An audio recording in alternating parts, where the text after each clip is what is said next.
परमार्थाय प्रतिबोधितां भगवता नारायण स्वयं व्यासेन गृहीतां पुराण मुनिना मध्ये महाभारतम् अद्वैतामृतवर्षिणी भगवती अष्टादशाध्यायिनी अम्ब त्वामनुसंदधामि भगवद्गीते वौदेशिनी।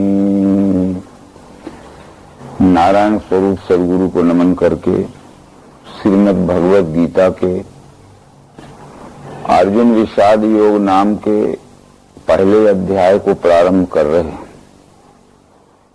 सबसे पहले बतलाना ये जरूरी है, इसका नाम भगवद गीता क्यों है। भगवत नाम से विश्वरूप परमात्मा ही जाना जाता है, तो गीता नाम से अनुष्टुप नाम के गीत में विश्वरूप भगवान की पहचान कराई गई है।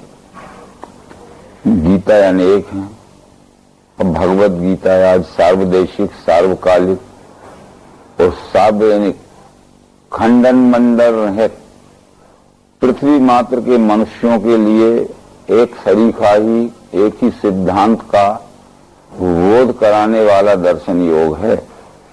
भगवद गीता का पहला अध्याय जहां से शुरू होता है वो भीष्म पर्व के अंतर्गत दोनों सेनाएं जब कुरुक्षेत्र के मैदान में अपनी अपनी परस्पर विजय की इच्छा लेकर इकट्ठी हो गई थी और अर्जुन भी अपनी सैन्य के साथ कुरुक्षेत्र के मैदान में आ चुका था। संजय 10वें दिन भारत युद्ध देख के कुरुक्षेत्र के मैदान से भीष्म का पराभव होने के पश्चात हसनापुर में आया और 10 दिन का विगत समाचार धृतराष्ट्र को संजय ने सुनाया। धृतराष्ट्र पूछता है संजय से कि धर्म भूमि कुरुक्षेत्र तहां युद्धार्थ जो गए, पुत्र मेरे पांडुपुत्र शवों ने कर्म क्या किया। यानी पहले दिन से लेकर 10वें दिन तक प्रतिदिन किस किस तरह की मोर्चेबंदी की गई, कौन कौन का युद्ध हुआ और प्रतिदिन उस युद्ध के परिणाम क्या होते रहे और 10 दिन युद्ध होने के पश्चात ये युद्ध के परिणाम का क्या अंदाज लग रहा है कि विजय किसकी होगी। ये सब बातें धृतराष्ट्र के प्रश्न में सूक्ष्म रूप से समझने के लिए लक्षित हैं। ये सब प्रश्न सुनकर धर्म भूमि कुरुक्षेत्र, दूसरा अर्थ अध्यात्म पक्ष में ये हो सकता है कि यदि ब्रह्मांड का कुरुक्षेत्र ये विश्व है, विश्व के सब मनुष्य ब्रह्मांड रूपी क्षेत्र में अपनी अपनी स्वकर्म कर रहे हैं, तो जीव आत्मा के का कर्म क्षेत्र यह पिंड रूपी शरीर है। हर एक शरीरधारी जीव अपने अपने पिंड रूपी क्षेत्र में अपने अपने स्वधर्म का आचरण रूपी कर्म करे। इसलिए ये कहा जा सकता है कि क्षेत्रे क्षेत्रे धर्म कुरु। क्षेत्रे क्षेत्रे क्षेत्रे हर एक शरीरधारी ये विश्व ही परमात्मा या निश्चय अंतःकरण में धारण करके अपने अपने स्वकर्म को करे। पुत्र मेरे पांडुपुत्र शवों ने कर्म क्या किया, इतना ही पहला प्रश्न है। इसके बाद संजय ने जो उत्तर दिया वो विस्तृत है। संजय बोला, देख के व्यूह सेना के पांडवों की रचा हुआ, पास आचार्य के राजा दुर्योधन गया कहा। पांडवों की युद्ध की मोर्चाबंदी को देखकर दुर्योधन के मन में ऐसा आया कि इनकी सेना संख्या में तो बहुत कम है, परंतु मोर्चेबंदी इतनी कुशलता से की गई है कि देखने में हमारी सेना से भी अधिक बड़ी मालूम पड़ती है। अपने गुरु द्रोणाचार्य से दुर्योधन कहता है, हे आचार्य लखो सेना पांडवों की विशाल, ये तुम्हारे शिष्य ने व्यूह रचा द्रुपद पुत्र ने। ये बात बतलाने के लिए कि आपका ही शिष्य है द्रुपद का पुत्र धृष्टद्युम्न, और अपने गुरु द्रोणाचार्य के विरुद्ध युद्ध में अपने गुरु वर्ग को और राजा दुर्योधन को भी हराने के लिए कितनी कुशलता से, कितनी उत्साह से इसने मोर्चेबंदी की गई है। ये व्यूह कहते हैं युद्ध की मोर्चाबंदी को। व्यूह अनेक प्रकार के होते हैं, सूचीमुख व्यूह, पतित्र व्यूह, चक्र व्यूह, और अलग अलग प्रकार की मोर्चेबंदी में अलग अलग सैन्य की नियुक्ति की जाती है। धृष्टद्युम्न का द्रुपद पुत्र का नाम लेने का ये मतलब था कि ताकि द्रोणाचार्य को ये उत्तेजना हो कि मेरा शिष्य होके भी धृष्टद्युम्न मेरे विरुद्ध इतनी सुसज्जित और इतनी उत्साहित तैयारी कर रहा है, क्योंकि परिणाम कुछ भी हुआ हो। हे आचार्य, यहाँ सूर्य धनुर्धारी भीम अर्जुन समान ही, योदान विराट आदि द्रुपद राज महारथी, धृष्ट केतु चेकितान काशीराज पराक्रमी, कुंती भोज नर श्रेष्ठ पूजित से भी लखो। भीम और अर्जुन के समान बलवान पांडव पक्ष में भी अनेक सूरवीर हैं, जिनके नाम यहाँ दुर्योधन व्यक्तिगत लेके द्रोणाचार्य को समझा रहा है। युधा मनु महाशूर उत्तमो जासु वीरवान, सुभद्रा के द्रौपदी के सभी पुत्र महारथी। युधा मनु भी एक महारथी है, सुभद्रा का पुत्र अभिमन्यु और द्रौपदी के पांचों पुत्र भी, ये सब महारथी हैं। परंतु दुर्योधन अपने सैन्य के सूरवीरों की ओर भी लक्ष्य कराता है द्रोणाचार्य का। अब देखो ध्वज श्रेष्ठ हमारे पक्ष के बड़े नायकों को लखाता हूं मेरे ये सैन्य शक्ति में। आप हैं, भीष्म हैं, कर्ण, समितिजय हैं, कृप। सबसे पहले द्रोणाचार्य को कहता कि आप हैं, पितामह भीष्म हैं, और सेना समूह पर विजय पाने वाले कृपाचार्य भी हैं। ये कृपाचार्य द्रोणाचार्य के ही शाले थे।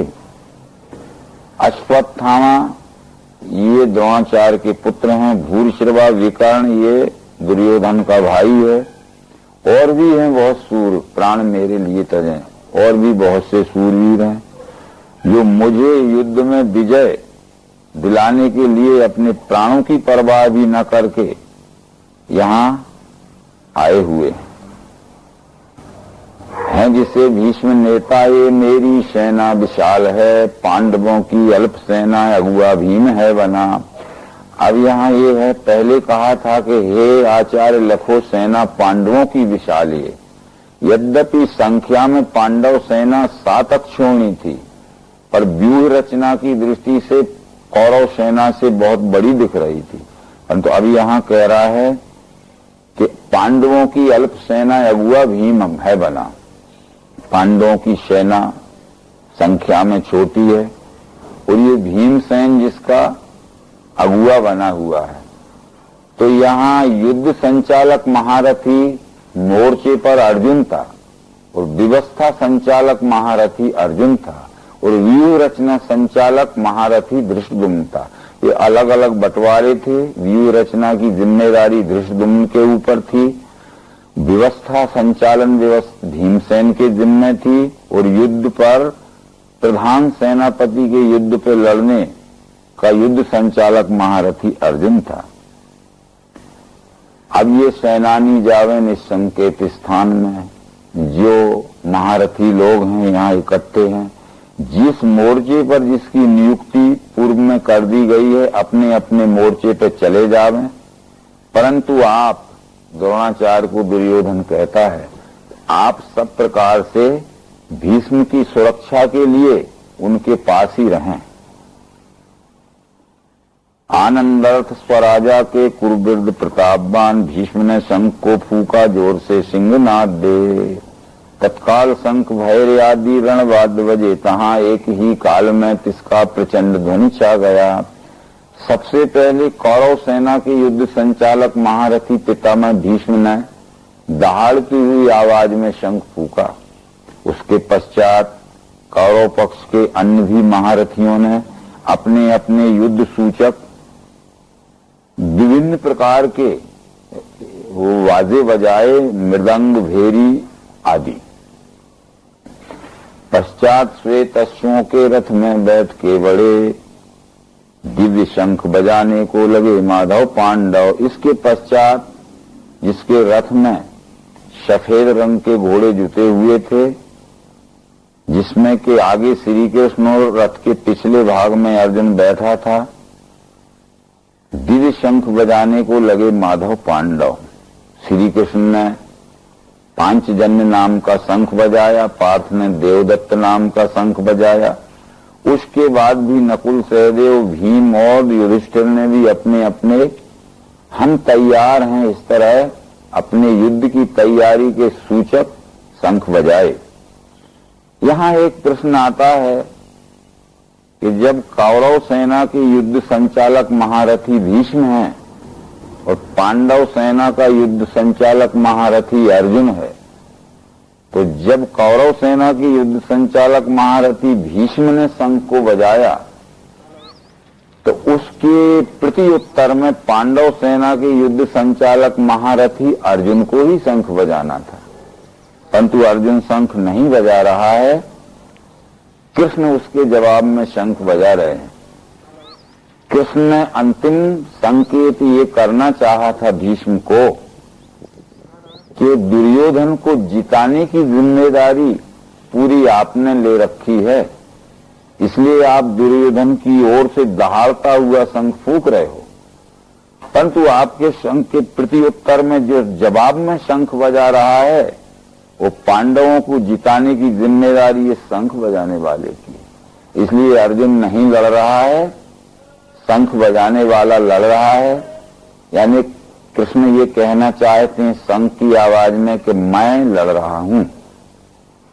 यदि अब भी आप समझ रखते हो, बुद्धिवानी रखते हो, तो युद्ध का संकट टल सकता है। ये बात भागवत महापुराण के पहले स्कंद में और महाभारत के शांति पर्व में भीष्म ने कही थी कि मैंने जब शंख बजाया था दहाड़ती हुई आवाज में तो अर्जुन को बजाना था शंख बराबरी वाले को, परंतु सारथी क्यों शंख बजा रहा है, मैं छत्रत्व के उन्माद में, घमंड में ये बात समझ नहीं पाया था। अब बिस्तर पर पड़े पड़े जब मेरे प्राणांत का समय आ गया तो मैं सोचता हूं कि आपने इसलिए शंख बजाया था कि जिम्मेदारी शंख बजाने वाले की होती है। बराबर उस समय में समझ जाता तो संकट टल सकता था। ये सभी ने शंख बजाए। सो घोषधार्थ राष्ट्रों के ये कंपल खाए के पृथ्वी और आकाश के मध्य में गूंजने लगा। तो फिर जो असत पक्ष रहता है, यद्यपि वो कितनी भी हिम्मत करे और अंदर से भयभीत रहता है। जब पांडव पक्ष की ओर से शंखनाद किया गया तो दुर्योधन आदि धृतराष्ट्र के पुत्रों के मन में बड़ी भयातुर अवस्था हो गई। पश्चात कपिध्वजा वाले पार्थ ने युद्ध के लिए देखा, कौरव हैं, सिद्ध धनुष कर में लिया। इसके पश्चात जिसके झंडे में हनुमान का चिन्ह अंकित था, जैसा कि कुछ महाभारत के भाष्यकार लिखते हैं कि अर्जुन के रथ पर सजीव हनुमान बैठे थे। भगवत गीता से ये बात सिद्ध नहीं होती। अर्जुन के रथ में जो ध्वजा थी वो अर्जुन हनुमान को इष्ट मानता था, इसलिए रथ के ध्वजा में हनुमान का चिन्ह प्रिंट था, अंकित था। हर एक महारथी के रथ की ध्वजा में उसकी पहचान के लिए उसका चिन्ह अंकित होता है। जैसे भीष्म पितामह के रथ में धनुष का चिन्ह था। द्रोणाचार्य के रथ में की ध्वजा में कमंडल का चिन्ह था, कर्ण के रथ की ध्वजा में सर्प का चिन्ह था। इसी तरह अलग अलग चिन्ह थे। तो वो चिन्ह इस बात का सूचक है कि दूर से ही उसके रथ को आता देख के पहचाना जा सके। हनुमान नहीं बैठे थे, उसके झंडा जो कपड़े का होता है उसमें हनुमान का चित्रित था। पश्चात कपि ध्वजा वाले पार्थ ने युद्ध के लिए बोला, कौरव हैं सिद्ध धनुष कर्म, और बोला कृष्ण जी से वाक्य नृत्य अच्युत मध्य में सैन्य के दोनों मेरा रथ खड़ा करो। कृष्ण जी से कहता है अर्जुन कि युद्ध शुरू होने के पहले मेरे रथ को ले चलकर दोनों सेनाओं के बीच में खड़ा करो, मैं स्वयं देखूंगा कौन कौन से महारथियों से मुझे लड़ना है। श्री कृष्ण ने रथ बढ़ाया, मध्य में सैन्य के दोनों रथोत्तम खड़ा किया। अर्जुन ने स्वयं देखने की तो बात कही थी, परंतु अर्जुन देख ही नहीं पाया और कृष्ण जी जल्दी बोल उठे कि बोले भारत ये देखो भीष्म द्रोण महारथी, फौज के सभी राजा साथ में कुरुवंश के, ये सबको तू क्या देखेगा, सबसे पहले भीष्म द्रोण को देख। इस बात का आशय ये था कि अर्जुन ये कहता था कि मैं आपकी सब बातें मानने को तैयार हूं, पर मधुसूदन में कैसे युद्ध में भीष्म द्रोण को करूं प्रहार, ये योग्य पूजा के अरिसूदन। मैं भीष्म और द्रोण के ऊपर शस्त्र नहीं चलाऊंगा, ये मेरे परम पूजनीय पुरुष हैं। और कृष्ण जी का विचार यह था कि ये दोनों ही इस युद्ध की जड़ हैं। यदि ये दोनों तटस्थ हो जाते तो दुर्योधन का सामर्थ्य नहीं था इस अन्याय और अधर्म का युद्ध करता। इसलिए इन दोनों को तू अच्छी तरह देख ले जिनको तू पूज्य समझता है। आगे ये विचार आने वाले हैं ताकि हम जल्दी से भगवत गीता का प्रथम अध्याय समाप्त करेंगे। आशय तो यह था कि गुरु के नाते से ये हम मानते हैं कि गुरु के साथ में गुरु की आज्ञा न मानना अथवा गुरु के साथ में किसी प्रकार का दुर्व्यवहार करना या गुरु के साथ में कोई दंडनीय व्यवहार करना, ये महान पाप होता है। इस बात को मानकर अर्जुन द्रोणाचार्य से युद्ध नहीं करना चाहता था और पितामह भीष्म से युद्ध नहीं करना चाहता था, परंतु कृष्ण का ये विचार था कि गुरु की पहचान कर लेना बहुत जरूरी है। अर्जुन, तुमने और दुर्योधन दोनों ने द्रोणाचार्य से शिक्षा पाई है। द्रोणाचार्य के तुम दोनों शिष्य हो। जब गुरु दक्षिणा का प्रश्न आया तो द्रोणाचार्य ने कहा था, अर्जुन मेरा दुश्मन पांचाल राज है, द्रुपद राजा है, उसको युद्ध में तुम बंदी बना के लाओ। तो तुमने गुरु आज्ञा सिरोधार्य की। गुरु ने ये नहीं सोचा कि बलवान पांचाल राज से अर्जुन युद्ध करके जिंदा बचेगा कि नहीं, फिर भी तुम गए और कैद करके लाए, क्षमा मंगवाई। परंतु जब निरपराध द्रौपदी हजारों लोगों के सामने वस्त्रहीन की जा रही थी तो नाम लेके द्रौपदी कह रही थी कि गुरुदेव आप मेरा निर्णय कर दीजिए, आप जो निर्णय करेंगे मुझे मान्य होगा। तब ये भी आसन लगाए सभा में सबसे आगे बैठे थे। इनके मुंह से ये शब्द नहीं निकला था कि दुर्योधन मेरे रहते हुए अन्याय मत करो। एक शिष्य को तो आज्ञा दे सकता है कि पांचाल राज को कैद करके लाओ, पर दूसरे शिष्य को अन्याय करते हुए भी जिसके मुंह से शब्द नहीं निकलता है, रोक नहीं सकता है, तो ऐसे को गुरु मानना क्या उचित होगा? अर्जुन के मन में ये बात आई थी कि बराबर जो किसी कारण क्यों न हो दब्बू नीति से अस्वार्थ के वश अन्याय करने से भी अपने शिष्य को न रोके, शिष्य माने या न माने, परंतु मेरे जैसे आज्ञाकारी शिष्य को युद्ध की भीषण आग में ढकेल दे तो इसको ये गुरु मानना योग्य नहीं है। इस दृष्टि से अर्जुन द्रोण से भी युद्ध करने के लिए तैयार हो गया था। ये बात बतलाना जरूरी थी।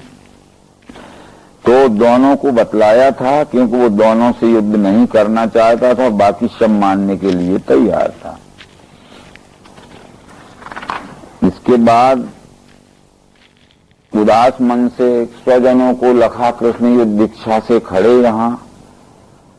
मेरे गात्र हुए ढीले, मुख भी सूखने लगा।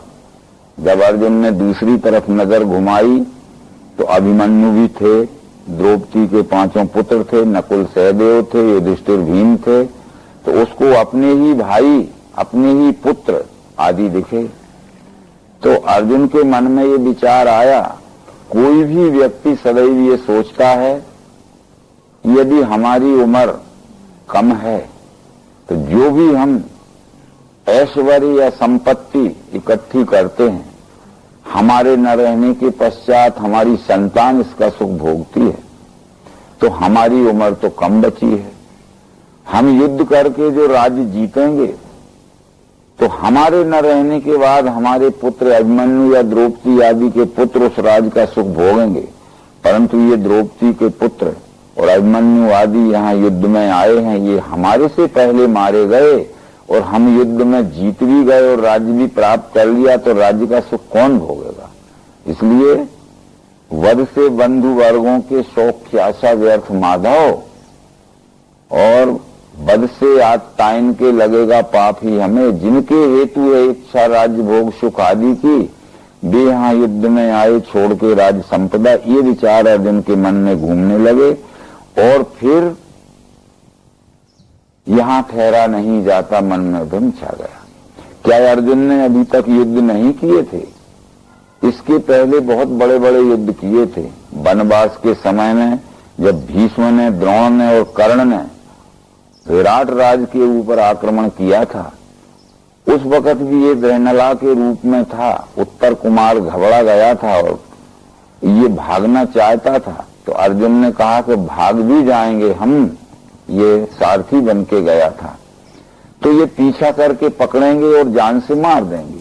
इसलिए भाग के मरना ठीक नहीं है, युद्ध में सामना करके मरना ठीक है। तुम लगाम पकड़ो रथ के घोड़ों की और मैं थोड़ा अपना पराक्रम अजमाता हूं। मारे जाएंगे तो युद्ध में मरना है और भाग जाएंगे तो ये पकड़ के मारेंगे। इस तरह युद्ध भी अर्जुन ने वहां किया था। फिर गंधर्वलोक में भी एक युद्ध किया था, पांचाल राज से युद्ध किया था। उस समय अर्जुन के मन में अति दयनीय अवस्था नहीं आई, अर्जुन को मोह नहीं हुआ था। मोह की व्याख्या अध्यात्म शास्त्र में की गई है, जिसको मनुष्य यह वस्तु मेरी है, यह कुटुंब मेरा है, यह मेरे भाई बंधु हैं, यह मेरे पुत्र हैं, मेरेपन की आसक्ति जिस पर रहती है उसको ममता कहते हैं। जिस पर मेरेपन की आसक्ति रहती है, उस वस्तु का जब वियोग हो जाता है या वियोग होने की संभावना रहती है, उससे होने वाले दुख को मोह कहते हैं। तो ये वियोग होने की संभावना थी कि पुत्र आदि मारे जाएंगे, राज्य का सुख कौन भोगेगा, ऐसा युद्ध करने से क्या फायदा। इसलिए इससे अच्छा है कि मैं भिक्षाटन करके जीवन व्यतीत कर लूंगा, परंतु युद्ध नहीं करूंगा। जिनके हेतु इच्छा राज्य भोग सुख आदि की, वे यहाँ युद्ध में आए छोड़ के राज संपदा। आचार्य लड़के श्रेष्ठ और भीष्म पितामह, गुरु मामा, मामा ससुर नाते के साले नाती स्वगोत्र के मारेंगे, ये न मारूंगा मैं इन्हें मधुसूदन, न मारूं लोक इच्छा से। पृथ्वी की बात है कहाँ, यदि तीनों लोक का राज भी मिल जाए तो भी मैं युद्ध करने वाला नहीं हूं। ये भले ही मुझ निशस्त्र अर्जुन को मार दें, फिर केवल हस्तिनापुर के राज्य के लिए इतना बड़ा नरसंहार में नहीं कर सकता। तो ये अवश्य ही भ्रमग्रस्त अवस्था में अर्जुन कह रहा है, बध से आत्ताइन के लगेगा पाप ही हमें। ये अत्याचारियों के मारने से हमें पाप ही लगेगा। इससे जो भ्रमग्रस्त अवस्था में अर्जुन के मुंह से प्रश्न निकले, यहां ठहरा नहीं जाता, मन में भ्रम छा गया, वो प्रश्न हम देखते हैं श्लोक नंबर 40 से 46 तक हैं। बस इन प्रश्नों का ही निराकरण पूरे भगवत गीता में है। वो प्रश्न तो आज हमारे भी अंधविश्वास में फंसी हुई, रूढ़वाद में फंसी हुई मानवता के सामने हैं। जो कि अर्जुन के प्रश्न हैं, वो आज भी हमारे मानव जगत के प्रश्न हैं।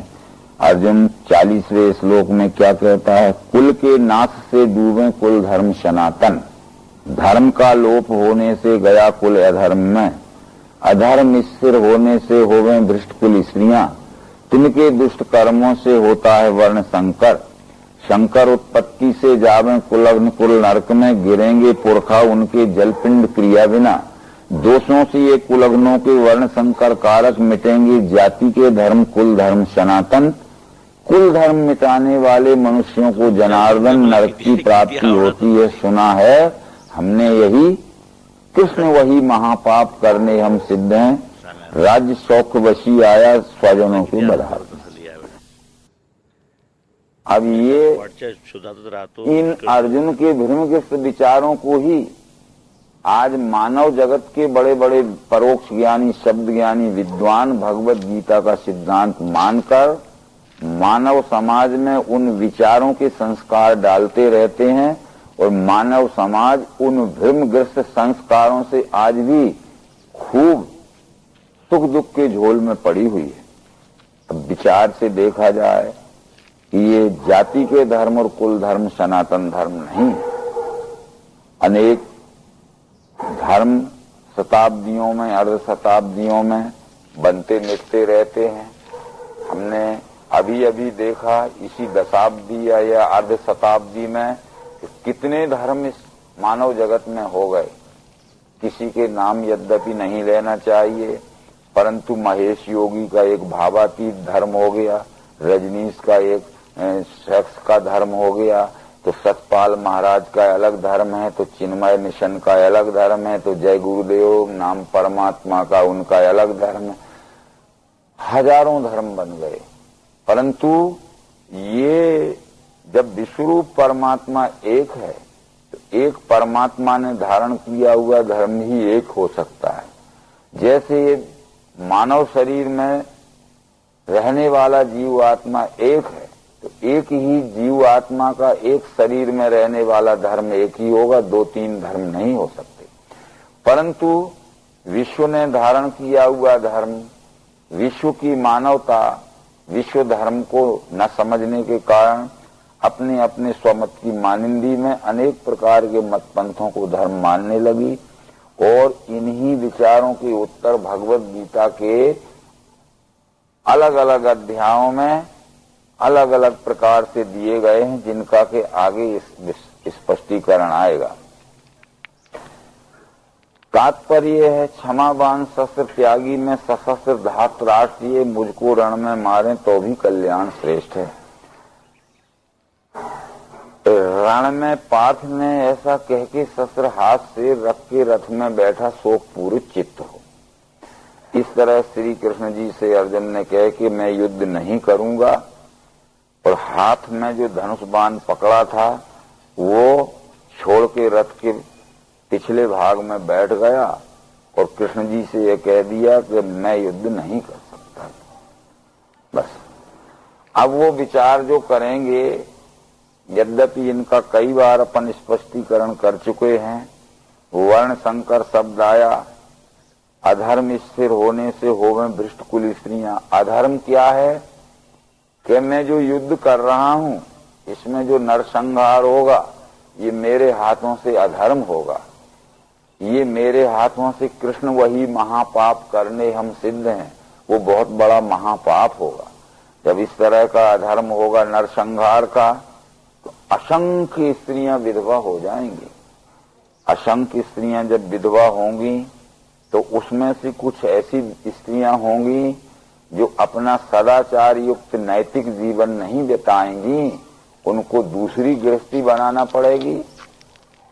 तो अलग अलग उनकी जाति के पुरुष यदि नहीं मिलेंगे और गृहस्थ जीवन बनाना जरूर हो जाएगा उन्हें, तो अलग जाति के पुरुषों से भी वो अपना गृहस्थ जीवन बनाएंगी। अलग जाति के स्त्री, अलग जाति के पुरुष से जो संतान पैदा होती है वो वर्ण संकर होती है, ये अर्जुन का मानना था। पर भगवान श्री कृष्ण ये मानते थे कि अलग अलग जाति के स्त्री पुरुषों से जो संतान पैदा होती है वो जाति संकर जरूर है, वर्ण संकर नहीं है। क्योंकि वर्ण नाम गुण का है और गुण कर्म के अनुसार जो सच्चाई के साथ सेवा नहीं करता है वो वर्ण संकर होता है। इसलिए अलग अलग जाति के स्त्री पुरुषों के संयोग से जो संतान होती वो वर्ण संकर नहीं है। पहले तो कृष्ण ने कहा कि मेरी ओर भी तू देख, पार्थ त्रैलोक में सारे मुझे कर्तव्य है नहीं, अप्राप्त प्राप्त करना है सो नहीं मैं कर रहा। मेरी ओर भी देख, मेरे पास जो 8 रानियां हैं ये एक ही जाति की नहीं है। अछूत जामवंत की पुत्री मेरी एक रानी है जिसका नाम जामवती है, वो अछूत जामवंत की पुत्री है। मैंने अछूत की पुत्री को रूपवान गुणवान और स्वस्थ देखकर अपनी रानी स्वीकार किया है और उससे हुए पुत्र पौत्र आदि हैं। और इसके साथ सत्यभामा है, कालिंदी है, जो अन्यान्य मेरी रानियां हैं वे सब एक ही जाति की नहीं है। और रुक्मणी आदि जो हैं वो भी मेरी जाति की नहीं है, अलग अलग जाति की हैं। तो अलग जाति की स्त्रियों से अलग जाति का पुरुष जो वैवाहिक संबंध करता है उससे जो संतान होती वो वर्ण संकर नहीं होती। आज भी हम यही मान रहे हैं। इसलिए हमारी जाति की लड़की के हमारे जाति का ही वर खोजते हैं, या हमारे जाति के वर को ही हमारी जाति की वधू खोजते हैं। कितना बड़ा हो गया है और कहते हैं बड़ा अपमान होगा, लोग क्या कहेंगे कि तुम्हें जाति का नहीं मिला इसलिए परजाति में शादी की। परंतु ये बातें आज से 5000 वर्ष के पहले इस मानव जगत में नहीं थी, और ये बातें आज भी हिंदू धर्म को छोड़कर किसी भी मतपंथ संप्रदाय में नहीं है। मुस्लिम धर्म में नहीं है, ईसाई धर्म में नहीं है, यहूदी धर्म में नहीं है, बौद्ध धर्म में नहीं है। वो किसी भी जाति की, किसी भी देश की, किसी भी कुल की रूपवान गुणवान और स्वस्थ लड़की ले सकते हैं। पर हिंदू लोग केवल ऐसे हैं जो अपनी ही जाति के वर के लिए अपनी ही जाति की लड़की हो, चाहे वो रूपवान ना हो, चाहे गुणवान ना हो और चाहे तंदुरुस्त ना हो, पर अपनी ही जाति की लड़की चाहिए, अथवा अपने लड़की को अपनी ही जाति का वर चाहिए। और एक हम कल्पित शास्त्र में, धर्मग्रस्त शास्त्र में, नकली शास्त्र में हम पढ़े हैं, एक छोटी सी किताब रहती है जो किसी प्रेस में प्रिंट करा ली जाती है, जिसको हम पंचांग कहते हैं। पंचांग में हमारी बरग प्रीत मिलाई जाती है। उस पंचांग के किताब में रहता है कि नानी नूने अनुराधा, ऐसा लिखा है। तो एक तरफ लिखा है आला मेघ, वो यहां से और वहां से लाइन मिलाई और उसमें टोटल आता है 28। तो भाई वो मेघ राशि का पुरुष है और अनुराधा की स्त्री है, लड़की है, उसके 28 गुण मिल गए, शादी कर लीजिए, बरग मिल गया। परंतु वो बरग क्या मिल गया, कोई तो रास्ते में ही मर जाते हैं, कोई घर में जाके या तो वो कन्या आग लगा के जल के मर जाती है या वर जहर खा के मर जाता है। कैसा वर्ग पे मिला होगा। वर्ग तो होता है जीवों के वर्ग दो माने देव आसुर, ये यहाँ 2 ही वर्ग हैं इस सृष्टि में, एक देव वर्ग है, एक आसुर वर्ग है।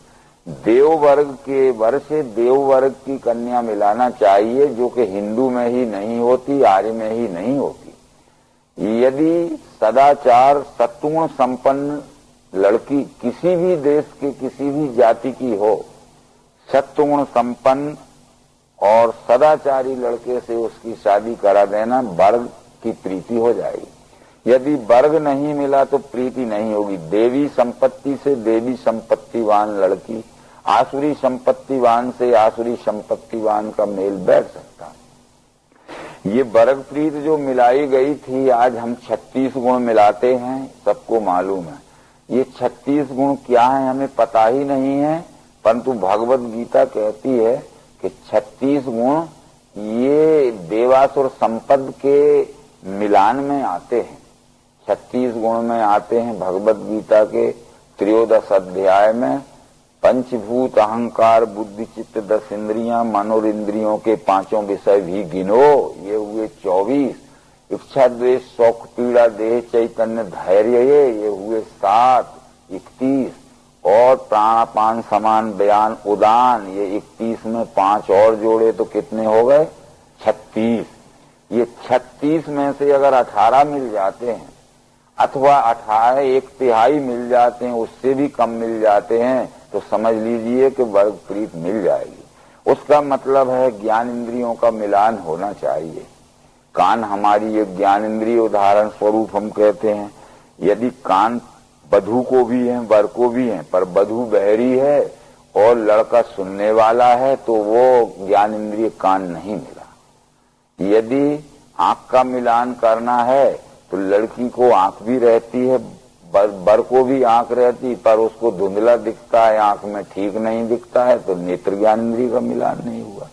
इसी तरह ये ज्ञान कर्म इंद्रियों का भी शारीरिक रचना में मिलान होना चाहिए, फिर मन बुद्धि अहंकार का मिलान होना चाहिए। इस तरह से ये प्राणों का मिलान, चित्त का मिलान, जिस बात में चित्त वर का लगता है उसी बात में चित्त वधू का लगना चाहिए।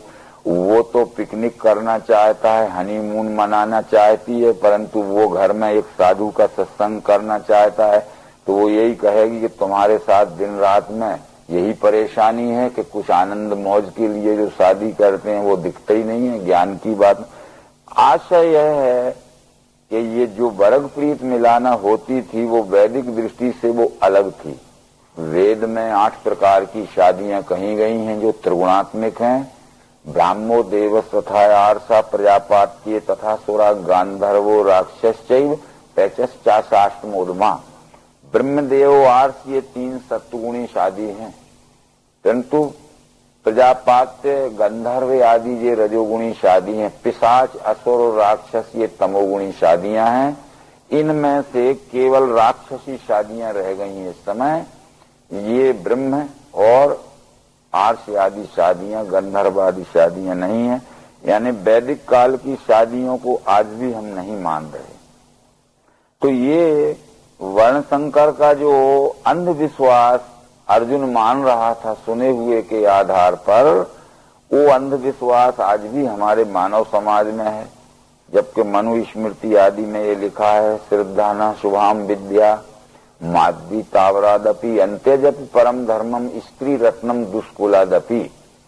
यानी विवेकशील पुरुष को चाहिए कि मोक्ष देने वाली विद्या अंत्यज के अछूत के पास भी हो तो उससे ग्रहण करने में हिचकना नहीं चाहिए।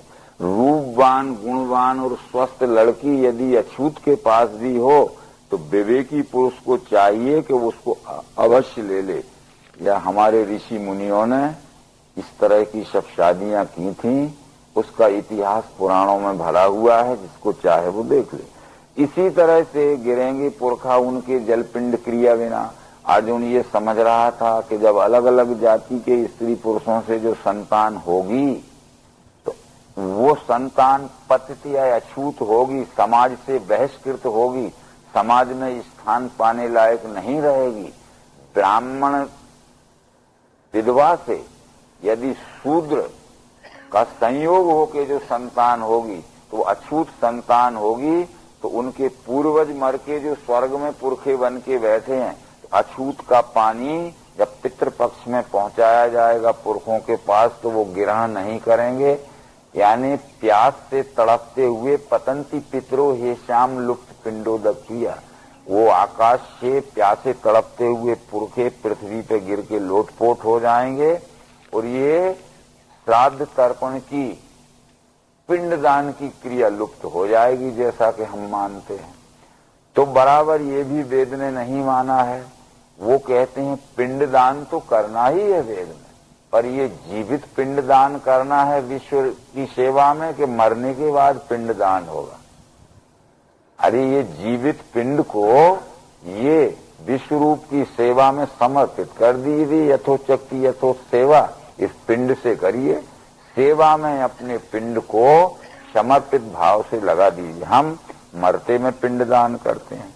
वेद में ये कहा गया है कि श्राद्ध तर्पण तो करना ही है पितरों के लिए, परंतु वो कहते हैं श्रद्धा यत् क्रियते तत्श्राद्धम।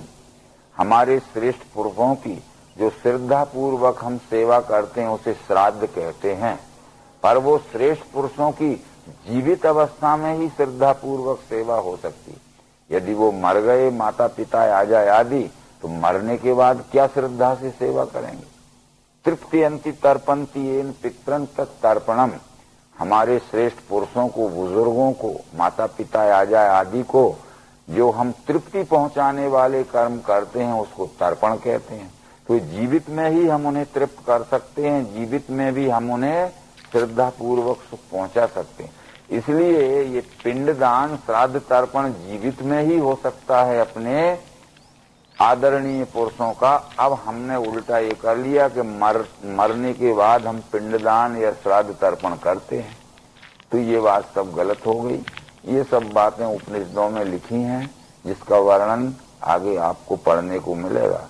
कठोपनिषद में लिखा है कि नचिकेता का पिता जब गोदान कर रहा था तो नचिकेता ने कहा कि जो तृण ग्रहण करने के लायक नहीं है, जो पानी पीने के लायक नहीं है और जिनके स्तन का मांस सूख कर चमड़ा भी सूख गया है, दूध देने के लायक नहीं है, ऐसे वृद्ध गौदान से क्या फायदा होगा, पाप कर रहे हो आप।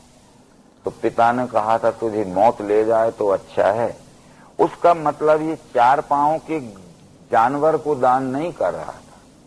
बुढ़ापे में उसका पिता कह रहा था कि अब मेरे तन मन धन सब आपके समर्पित है परमात्मा। अब जब आंख में दिखता नहीं है, कान में सुन नहीं पड़ता है, चबाया हुआ अनाज का ग्रास निगला नहीं जा सकता है, पिया हुआ पानी का घूंट अंदर नहीं जाता है, और फिर पुरुषार्थ रूपी सत्कर्म हम नहीं कर सकते हैं जिससे हमें सुख रूपी दूध नहीं मिल सकता है, ऐसे बूढ़े शरीर का गौदान क्या करते हो? जवानी में आपने क्यों अपने को इंद्रियों को समर्पित नहीं किया विश्व सेवा? उसका अर्थ तो यह था कठोपनिषद में, पर ये चतुष्पाद जानवर का अर्थ लगा लिए। बहुत सी बातें हैं जो सर्वार्थान विपरीतांश बुद्धिशापार्थ तामसी इस दृष्टि से, तो वो पिंडदान भी गलत है, वो श्राद्ध तर्पण भी गलत है वैदिक सिद्धांत से, कृष्ण जी के सिद्धांत से, और वो वर्ण संकर भी गलत है, जिसके सब उत्तर आगे आएंगे। 3रे अध्याय के उन श्लोकों में ये उत्तर दिया गया है वर्ण संकर का कि अलग अलग जाति के स्त्री पुरुषों से जो संतान होती है वह वर्ण संकर नहीं होती है। जो अपने स्वभाव नियत वर्ण कर्म को गुण कर्म के द्वारा सच्चाई के साथ सेवा करना त्याग देता है और व्यष्टि सुख के लिए जो छल कपट के अपना स्वार्थ पूरा करता है वह वर्ण संकर होता है। कहा था कि पार्थ त्रैलोक में सारे मुझे कर्तव्य है नहीं, अप्राप्त प्राप्त करना है सो नहीं मैं कर रहा। अर्जुन, तीनों लोकों में कोई ऐसी वस्तु नहीं है जो मुझे प्राप्त ना हो। मैं कुछ भी ना करूं तो भी मुझे सब कुछ प्राप्त है, मेरा सुखमय जीवन चल सकता है, परंतु मैं भी प्राणी मात्र को सुख पहुंचाने के लिए अपने स्वभाव गुण से सेवा कर रहा हूं। आलसी बन के जो मैं यहाँ कर्म करूं नहीं तो सब मेरा ही पार्थ करेंगे अनुसरण। मैं निष्क्रिय होके बैठ जाऊं और अपने गुण कर्म के द्वारा प्राणी मात्र को यथोचित सुख पहुंचाने का प्रयत्न न करूं तो ये सब लोग मेरा ही अनुसरण करेंगे। जो मैं स्वकर्म त्यागूंगा लोगों का नाश ही किया, बना शंकर का करता प्रजा हंतार भी हुआ। अपने स्वकर्म को मैं त्याग देऊं तो मैं वर्ण शंकर हो जाऊंगा और मेरे देखा देखी सभी लोग अनुसरण करके वर्ण शंकर हो जाएंगे। ये निश्चित उत्तर था जो कि भगवत गीता पढ़ने वालों ने कृष्ण जी का दिया हुआ उत्तर वर्ण शंकर के विषय में नहीं समझा, केवल अर्जुन के मुख से निकले हुए भ्रमग्रस्त प्रश्न को ही भगवत गीता का सिद्धांत माना और आज अर्जुन के मुख से निकले हुए भ्रमग्रस्त प्रश्नों को ही भगवत गीता का सिद्धांत मान के देश के बड़े बड़े शब्द ज्ञानी भगवत गीता का निर्भय प्रतिपादन कर रहे हैं और भ्रम में फंसे हुए और लोगों को भ्रमित कर रहे हैं। इस तरह से इन सब बातों को अगर देखते हैं हम तो कृष्ण जी ने ये जरूर कहा था, बद से याद ताइन के लगेगा पाप ही हमें, कृष्ण वही महापाप करने हम सिद्ध हैं। तो कृष्ण जी ने ये जरूर कहा था, यदि इस अवस्था में त्यागेगा युद्ध धर्म तू, स्वधर्म कीर्ति खोवेगा करेगा पाप संग्रह। अर्जुन कह रहा था मैं युद्ध करूंगा तो पाप लगेगा, तो कृष्ण कह रहे हैं कि युद्ध छोड़ेगा तो पाप लगेगा। बराबर परस्पर कितने विरोधी विचार। शायद इन्हीं भगवत गीता के विचारों को हजारों वर्ष पूर्व किसी ऐसे व्यक्ति ने पढ़ा होगा कि युद्ध करने से जो अपार नरसंहार होता है और वो हिंसा मनुष्य के ऊपर महापाप के ऊपर में लगती है, इसलिए अहिंसा परमो धर्म घोषित किया था। परंतु अहिंसा परमो धर्म नहीं हो सकता। यदि अहिंसा परमो धर्म मान लिया जाए तो राज्य व्यवस्था संचालन एक क्षण भी नहीं हो सकती। किसी अत्याचारी को मारने से हिंसा होती है। यदि अत्याचारी लोग जबरदस्ती राष्ट्र पर आक्रमण करेंगे या किसी के घर पर अधिकार करना चाहेंगे और उनको हम मारेंगे तो हिंसा हो जाएगी, तो फिर उनको घर में घुस जाने दीजिए, उनको राष्ट्र पर अधिकार कर लेने दीजिए, क्योंकि अहिंसा परमो धर्म है, ऐसा मान के हम चलते हैं। केवल एक ही व्यक्ति ऐसे हैं भगवान श्री मायानंद चेतन जी जो नौमय अवतार हैं, उन्होंने इसके साथ में ये शब्द जोड़ा है, अकारण किसी को दुख पहुंचाना हिंसा है, पर सकारण किसी को जान से मार देना भी अहिंसा है। जैसे हमारे शरीर में किसी भी प्रकार का रोग नहीं है, किसी भी प्रकार की व्याधि नहीं है, तो शरीर के ऊपर हम किसी भी प्रकार का प्रयोग नहीं करते। जैसे हमारे अतड़ियों में अल्सर हो गया, हमारे अपेंडिसाइटिस आंत पुच्छ में दर्द हो गया, दवाइयां हम करते हैं, दर्द ठीक नहीं होता है, अंतिम निर्णय ये होता है कि ऑपरेशन कराना पड़ेगा, तो हम ही हमारे शरीर का अंग का ऑपरेशन करा लेते हैं, क्योंकि एक छोटे से हिस्से में तकलीफ होने से पूरा शरीर बेचैन होता है। इसी तरह से यदि समाज के कुछ दुराचारी, भ्रष्टाचारी अथवा दुष्टाचारी लोग संपूर्ण विश्व को और विश्व के प्राणी मात्र को कष्ट पहुंचा रहे हैं, तो उनको दंडित करना कोई हिंसा नहीं है, उनको दंडित करना भी अहिंसा ही है। यदि इस तरह के विचार हम मानते जाएंगे तो आगे हमारा धर्म और हमारा राष्ट्र ये बिल्कुल पतित अवस्था में पराधीन हो जाएगा। आशय यही था कि अकारण किसी को दुख पहुंचाना ये हिंसा है, पर सकारण हर प्रकार का दंड देना भी अहिंसा है। तो ये बातें जो हैं भगवत गीता के देवासुर संपद नाम के 16वें अध्याय में अहिंसा शब्द देवों के साथ जोड़ा गया है। अहिंसा समता तुष्टि तपदान यशायस भवंती भावा भूता नाम मत्तेव पृथक विदा, अथवा 16वें अध्याय में अहिंसा सत्य अक्रोध त्याग शांति अपैशन भूत दया लोलुपता लज्जा अचल नम्रता। तो अहिंसा का यही अर्थ है। फिर ये सब बातें इस तरह से अर्जुन के धर्मग्रस्त विचार ये भगवत गीता का पूर्व पक्ष है। तो श्री कृष्ण जी ने दिए हुए उत्तर भ्रम निवारण करने वाले उत्तर, ये भगवत गीता का भ्रम निवारण करने वाला उत्तर पक्ष है। भगवत गीता को दो पक्षों में जब देखते हैं तो अर्जुन के जितने भी प्रश्न आगे आएंगे, किसी भी प्रश्न को श्री कृष्ण जी ने मान्यता नहीं दी, बल्कि उस प्रश्न के ठीक समाधान पूर्वक उसके माने हुए विचारों से जो उल्टा मानता था उसको ठीक सीधे ढंग से समझाया है।